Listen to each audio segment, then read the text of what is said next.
So hello guys. आज मैं आप लोगों को बताने वाला हूँ कि अपने DGCA मेडिकल क्लास 2 के लिए आपको कैसे प्रिपेयर करना चाहिए और क्या क्या होता है बेसिकली उसमें एंड क्या गलतियाँ नहीं करनी चाहिए। सो बेसिकली आपको एक अपॉइंटमेंट लेना है DGCA क्लास 2 सर्टिफाइड एग्जामिनर से।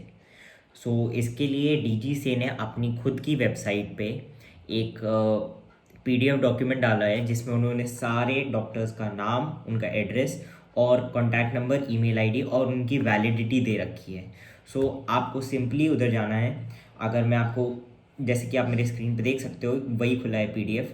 तो इस PDF में सारे डॉक्टर्स का नाम है और ये लिस्ट बहुत लंबी है और सारे जो डॉक्टर्स हैं वो डिवाइडेड है northern region, southern region, eastern और वेस्टर्न के हिसाब से। तो जहाँ पे भी आपको कंफर्टेबल लगे आप वहाँ पे अपॉइंटमेंट ले सकते हो। अपॉइंटमेंट कैसे लेना है उन डॉक्टर से, वो आप दो तरीके से ले सकते हो। या तो आप उन्हें फ़ोन से कांटेक्ट कर लो या आप उनको ईमेल लिख के भेज दो।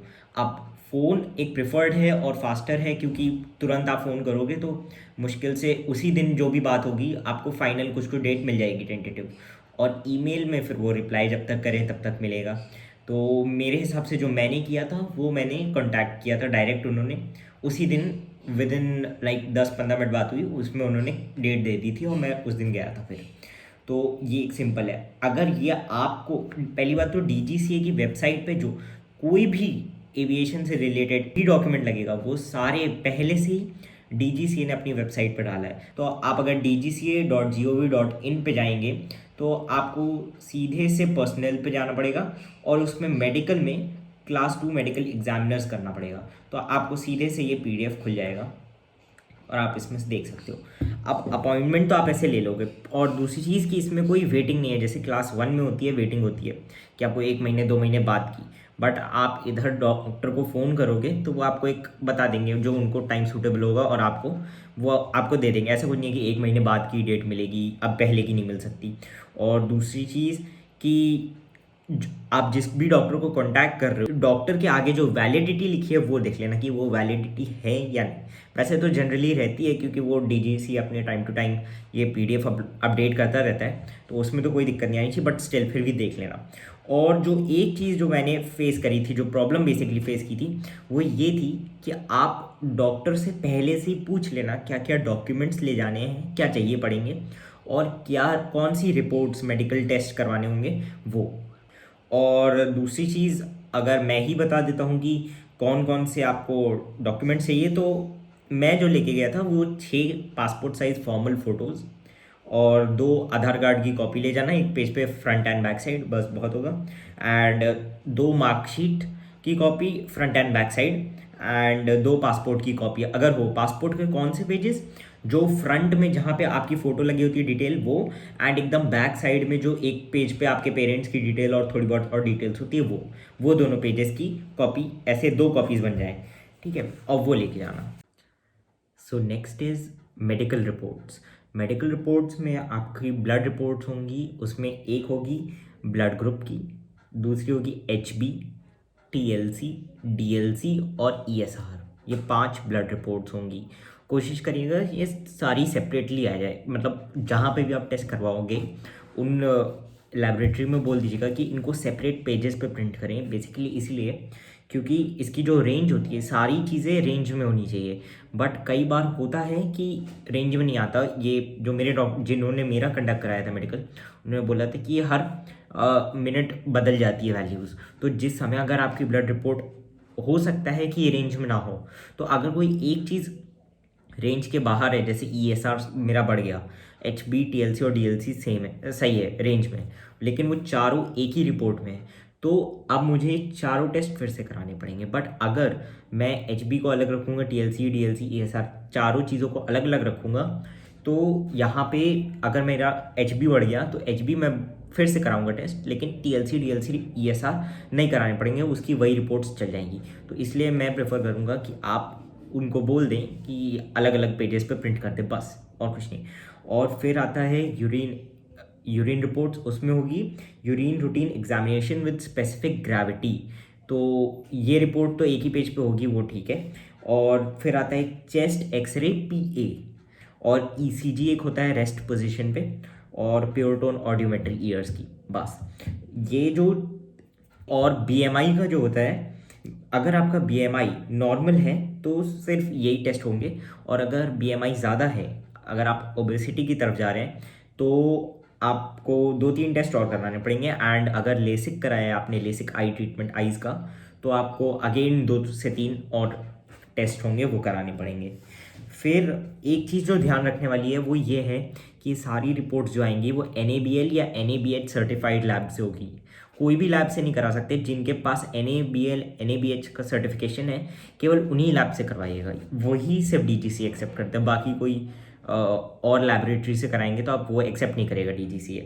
और जो मेरे साथ जो प्रॉब्लम आई थी, जो मैं आपको रिकमेंड करूँगा वो है बेसिकली कि आप ब्लड ग्रुप वाला HB TLC DLC ESR और यूरिन रूटीन एग्जामिनेशन डॉक्टर से बात कर लेना, और जहाँ पे भी आप रहते हो डॉक्टर को जाने से पहले ही आप करवा लेना। जो, और सारी रिपोर्ट जो हैं वो आप जिस दिन डॉक्टर से अपॉइंटमेंट है आपका, उसके पिछले 30 डेज से पुरानी नहीं होनी चाहिए।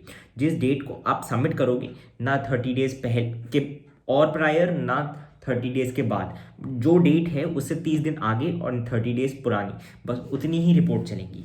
तो आप ये देख लेना कि इसी गैप में आप करवाओ ये सारी रिपोर्ट्स। तो मैं जो आपको सजेस्ट करूँगा कि HB TLC DLC ESR and blood group, ये ब्लड रिपोर्ट्स और यूरिन रिपोर्ट पहले से ही करा के लेके जाओ। जब वो ओके रिपोर्ट्स आए तब आप जाना डॉक्टर के पास। और जो चेस्ट एक्सरे है, ECG, प्योर टोन ऑडियोमेट्रिक, ये आप तभी करा सकते हो, इसमें कोई बहुत ज़्यादा दिक्कत नहीं आएगी, कोई भी दिक्कत नहीं आएगी। तो ये मेरा रिकमेंडेशन है, जो मैं नहीं करके गया था और मुझे को दिक्कत हुई थी, क्योंकि मेरा भी कोई HB TLC DLC ESR ऊपर नीचे आ रहा था। तो फिर मेरे को डॉक्टर ने कहा कि अब आप 15 दिन बाद, मैं दूसरे दिल्ली गया था, तो दिल्ली से फिर मैं वापस आया यहाँ पे, मैंने कराए, फिर मैं गया, दिल्ली जाना पड़ा रिपोर्ट्स जब ओके आई। तो इसलिए मैं आपको कहूँगा कि 2 चक्कर ना लगें तो आप करा के जाओ। अगर दिल्ली में हो तो कोई दिक्कत नहीं है, फिर भी करा लें पहले।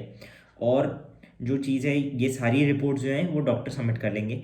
प्योर टोन ऑडियोमेट्री, ECG और चेस्ट एक्सरे जो मैंने बोला आपको, वो आप डॉक्टर के पास जाके मिल लेना, तभी करवाना, ये मैं रेकमेंड करूँगा।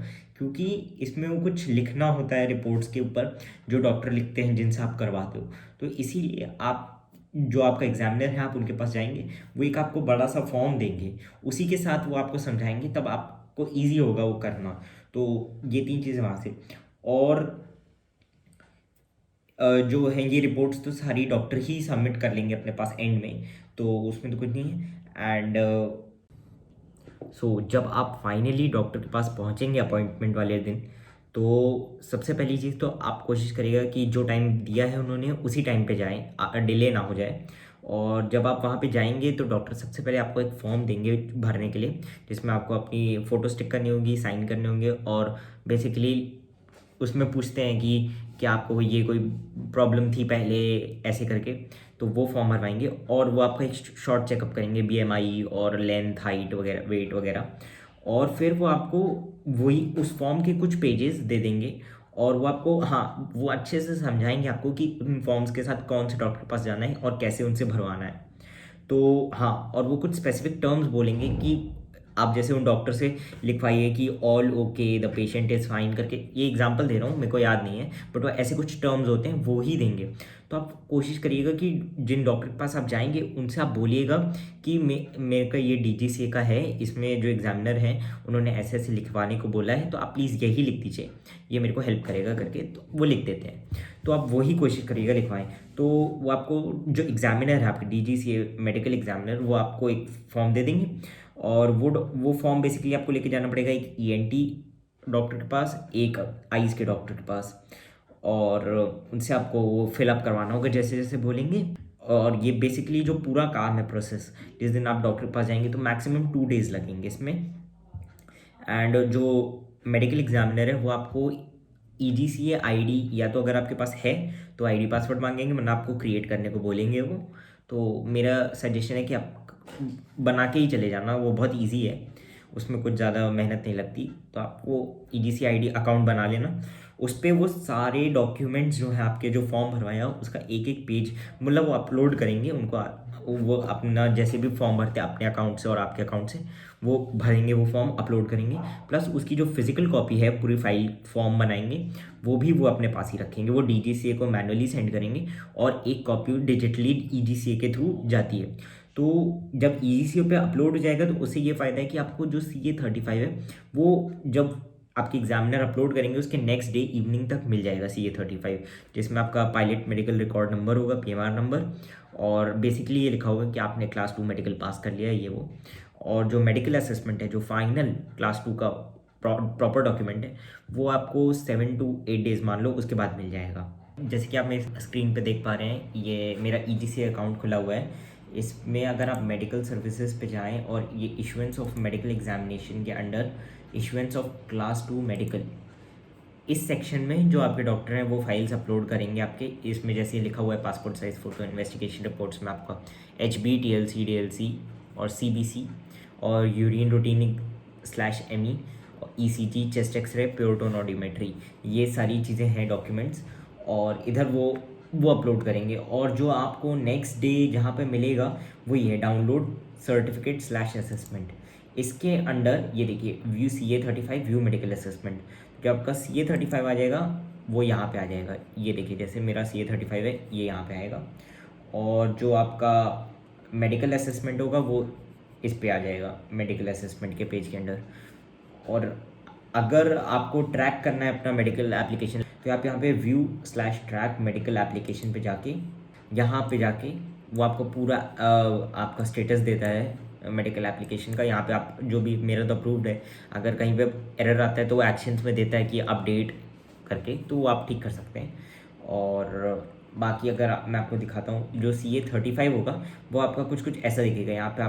यहाँ पे डॉक्टर का नाम, यहाँ पे आपका नाम, EGC ID, PMR नंबर, कहाँ पे आप बॉर्न हुए थे, डेट, और आप किधर पे रहते हैं, ये सब रहेगा इसमें, डेट वेट। और फिर ये मेडिकल असेसमेंट ऐसा दिखता है, यहाँ पे आपका नाम, date of birth, gender, nationality, photo, EGC ID, यहाँ पे आपका PMR नंबर, और बाकी सब थोड़ी बहुत और डिटेल्स रहेंगी। ये आपका मेडिकल असेसमेंट है, और ऐसे कोई बहुत डिफ़िकल्ट नहीं है, बहुत इजी स्मूथ प्रोसेस है। सो अब आते हैं हम फाइनल बात पे कि इस पूरे में कॉस्ट कितनी लगेगी। तो कॉस्ट अराउंड आपकी 8 to 10,000 के बीच में आएगी। अगर कोई प्रॉब्लम या मिस्टेक्स नहीं होती हैं तो इसके बीच में हो सकता है कम में ही हो जाए। और दूसरी चीज़ जो है आपको ध्यान रखना है कि थोड़े हाई फाई सेंटर्स, जैसे कोई स्कैन सेंटर या ऐसे कोई जो होते हैं बड़े बड़े सेंटर्स, उधर न जाएं। एक नॉर्मल किसी सेंटर पे चले जाए ब्लड टेस्ट कराने, वो भी जो NABL, लेकिन ये ध्यान रखिएगा कि वो NABL NABH सर्टिफाइड हो, और वहाँ पे भी आपके थोड़े ब्लड टेस्ट के कॉस्ट कम होगी, तो उधर से बच जाएगा। और जो दूसरी चीज़ है कि जो जिन डॉक्टर के पास, एग्जामिनर के पास आप जाएंगे, वो भी आपको सजेस्ट करेंगे कि इधर चले जाओ, उधर चले जाओ। वो आपके ऊपर डिपेंड करता है कि अगर आपने पहले से करवा लिया तो कोई दिक्कत नहीं हो गई, वरना आप उधर जाओ। और बाकी तो फिर आपका क्लास 2 मेडिकल बहुत ईजिली हो जाएगा, कोई ऐसी टेंशन लेने की बात नहीं है। प्लस बस हाँ, ये जो रिपोर्ट्स हैं इन पे मैं बार बार एम्फेसिस कर रहा हूँ कि ये आप पहले से करवा के ले जाइएगा। इनसे अगर बार बार वहाँ पे पहुँच के आप करवाएंगे ना तो टाइम ज़्यादा कंज्यूम हो जाएगा। So all the best for your DGCA class 2 medical assessment. Bye.